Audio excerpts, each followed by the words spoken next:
I simply don't understand, Sue said. I had all kinds of activity around my spot out of Tygh Valley earlier. Now there is nothing happening there. What is wrong? Don't they like me? When was earlier? I asked. Oh, in the spring, she responded, but now there is nothing. Now it's summer, I replied. I'd say right offhand they have moved up in elevation.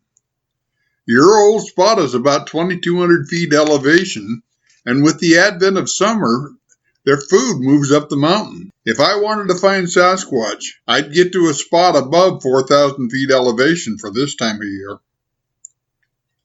Will you come with me? She asked. So the scene was set for our first trip to Three Bears in north central Oregon. Our camp was established at near 5,400 feet elevation at the very end of the road. The oddity on this road is that it extends into the designated wilderness area some 2+ miles to dead end, with it being wilderness on 3 sides. Our camp, and this is important to remember, it's a hunting camp. It is normally only used in the fall of the year for hunters. There are a couple of trailheads near here, so perhaps some horsemen use it from time to time as well. The point here is, there is little traffic, and none at the time we were there. Where we camped was 21 miles beyond the last house on the road. When we arrived, we set up a trim camp quickly and enjoyed exploring the surrounding area. The first thing that happened as soon as we arrived, we heard a very loud and very clear wood knock just into the timber from our camp. This knocking continued regularly the entire time we were in camp there. Every 20 minutes, rap, another knock, and each from a different direction than the last. The second anomaly we noted was that there were no glyphs near camp, but we found some down the trail toward the creek about 150 yards distant. Each time we left camp for whatever reason, when we returned, there was a new glyph closer to camp. There were tracks in the trail closer, but no glyphs. Until the next time we left, then 1 or 2 would be left closer into camp. Late on our first day, we had a visitor. A yearling mule deer doe showed up and seemed to want to be near us. She would lay down right in camp, at the edge to be sure, but not in the surrounding timber. She would get up and move, only to lay down again at the edge of camp. All day long she persisted in this. I would watch her as she stood up and walked through camp, then into the surrounding timber, only to return once more to lay down at the edge of our camp. This deer was easily identified by some injury marks she had in her hide. They stood out quite clearly and were easily seen. There was no chance that there were multiple deer that were switching places on us. The markings were just too distinct. It was a bit strange to have a wild deer watch me closely but not be alarmed, and to be so calm as to lay down and sleep right in camp. At first, I thought she was simply less afraid of Sue and I than she might have been of what lived outside of our camp, for those tree knocks continued on into the night. As Sue and I sat about our fire, we were only permitted one night of a campfire as the burn ban went into effect the second day we were there.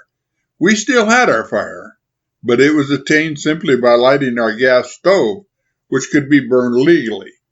But we could not have a campfire.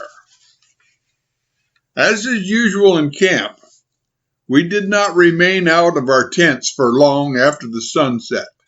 It was summer, so the days were long enough to see us safely and quickly to our beds when darkness settled in. But that brought another interesting event. Almost immediately, on the coming of full darkness, we were visited in profusion by the locals of the area. There had to be at least 5 or more young Sasquatch running back and forth through our camp. It was quite easy to hear them and know what they are. And once one has heard them, it will never be forgotten, with those big flat feet plopping back and forth through camp. Then it happened. Plop! One fell flat in the dirt.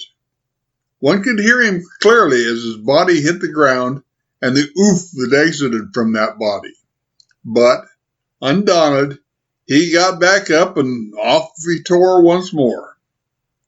Also, one or another would stop occasionally to pick up our water jug and shake it, or one of our camp gear storage bins. They were really quite the nighttime entertainment. Just before daylight, there came from the deep woods a high, ululating cry in the night. It rose in amplitude and held steady then in pitch until finally the amplitude diminished, but the pitch held constant until at last it faded to nothing. When this happened, all went quiet. Our visitors departed, and we were left quite alone the remainder of the night. With daylight came the return of our doe. I do not know if she remained all night. I had assumed that she had not, because of the presence of what I assumed at the time to be her nemesis. But I don't know that for sure. I do know that if we were there, and it was daylight, she was there. In fact, she was still standing there when we finally packed up and, saying a fond goodbye to our host, departed. We returned to the spot in 2014 to the exact same situation. We had the same tree knocks, the same nighttime antics from our hosts, and this time we had a third member with us. Brian Bland from BC, Canada had joined us for this outing, so he got to see all that was happening as well, including the return of our doe.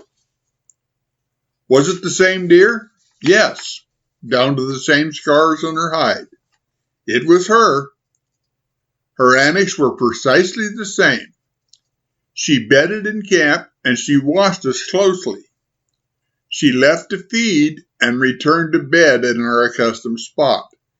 The entire time we were there, she did exactly the same thing. The night antics were the same, and the gang seemed to accept Brian as being part of the scenery, even as they did Sue and I. The third year, Arla and Jonathan were with us, and the antics were magnified. But there was a difference, or two. One, there was not the rhythmic tree knocking at 20-minute intervals we had had in 2013 and 2014. And worse yet, our doe did not return. She was missed greatly by those of us who had come to know her. This time in camp lasted far too shortly, as we had to meet the Barb and Gabby crew several miles away on the Wind River out of Carson, Washington. It was on this trip that my car died, and we had to be ferried home by our friends Dale and Donnell from Spokane. Long discussions with people who know the world of spirits much better than I do yielded the opinion that she was not a deer in the flesh and blood, but was of the spirit. That she may have been one of the Sasquatch people in the guise of a deer, there to watch and observe us and our routine, or some other purpose. I don't know. All I know is it could have been, because what she did follows nothing I know of the behavior of mule deer, or any deer, in the wild.